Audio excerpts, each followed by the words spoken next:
안녕하세요. 무림고수 화성학입니다.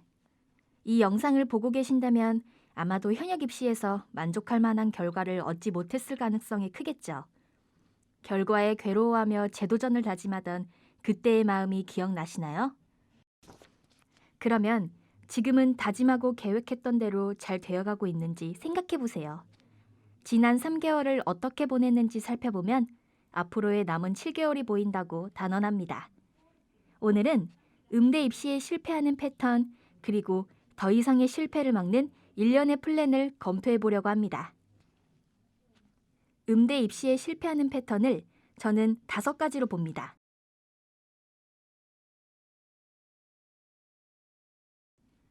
실기 점수가 비슷하면 교과 몇 점이 당락을 가르게 되겠죠. 실기와 교과 모두를 관리해야 하기 때문에 예체능이 힘든 것입니다. 고등학교에서는 교내 실기와 내신, 모의고사를 바탕으로 합격 가능성이 높은 대학 리스트를 받게 됩니다. 이 결과를 무시하는 건 추천하지 않습니다.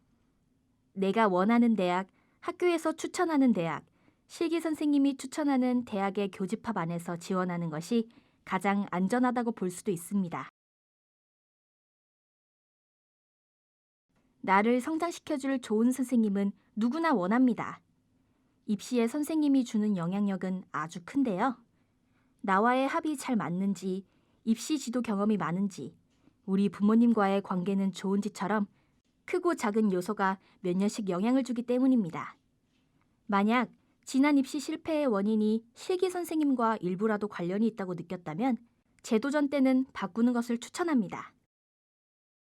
누구에게나 같은 시간이 주어지고 그 안에서 경쟁한다는 점에서 입시는 평등합니다. 입시 타임라인을 짜는 것은 그만큼 중요합니다. 몇 월에 무엇을 할 거라는 계획을 세우고 그 안에서 연습을 해야 하기 때문입니다. 그런데 입시 준비 내내 초조하고 시간에 쫓기는 기분이 든다면 타임라인 전략을 잘못 짰을 가능성이 높습니다. 혹시 이런 성격이 나에게 해당되는 말은 아닌지 생각해 봅시다. 한 방에 만회하면 된다며 뒤로 미루는 성격, 금세 실증을 내고 꾸준히 하지 못하는 성격, 모두가 그렇게 하면 안 된다고 말할 때도 나만은 괜찮을 거라고 생각하는 고집은 입시에서 너무나 불리합니다. 실패의 패턴 5가지 중에서 제가 조언해 드릴 수 있는 건 타임라인 전략입니다.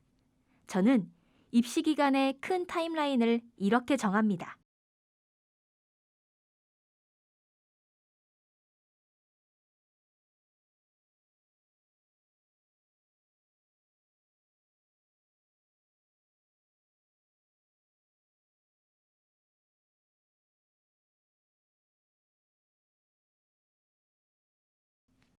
수능이 한 달 정도 남았다면 어쩔 수 없이 연습 시간을 줄이고 수능에 집중하게 되겠죠. 하지만 이때도 최소 하루에 2시간은 연습을 꼭 해야 하며 감각을 잃지 않도록 레슨도 계속 받아야 합니다. 입시곡 발표가 빠르면 7월, 보통 9월에 발표되는 걸 생각하면 2~3달 동안 최소 50%는 준비를 해 놓아야 수능이 끝난 후 더 수월하게 입시 준비를 이어나갈 수 있습니다.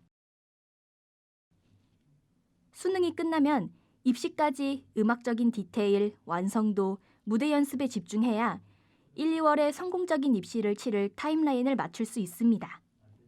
다음 영상에서는 입시곡과 콩쿨, 레슨에 대한 얘기를 좀 더 해보려고 합니다. 또 만나요.